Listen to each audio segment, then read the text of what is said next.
New Delhi, about 1,000 people protested near India's parliament on Thursday demanding the immediate release of 5 prominent rights activists who were arrested for alleged Maoist links in a countrywide crackdown this week.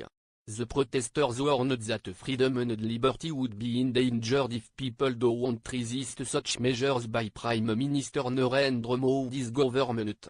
India's top court on Wednesday granted some relief to the 5 activists, ordering that they be kept under house arrest instead of in police custody until it rules next week on a petition challenging their detentions.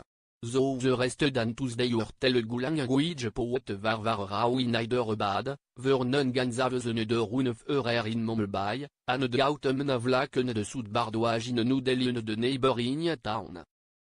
Police have accused the 5 of delivering speeches that triggered protests and violence between low-caste adults and right-wing groups near Pune in December.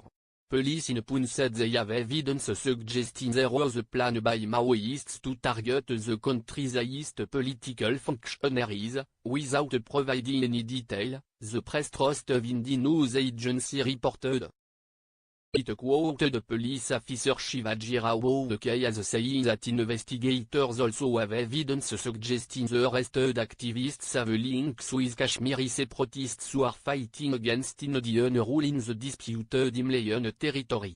Leading Indian authors, lawyers and civil society leaders on Thursday demanded action against the police for what they called illegal arrests and an attack on the right to dissent.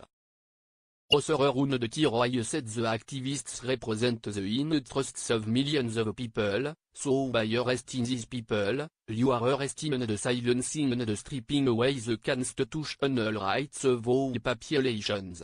The government says Maoist rebels, who are active in several states, are India's biggest internal security threat. The rebels, inspired by Chinese revolutionary leader Mao Zedong, have been fighting the government for more than 4 decades, demanding land and jobs for the poor and indigenous communities.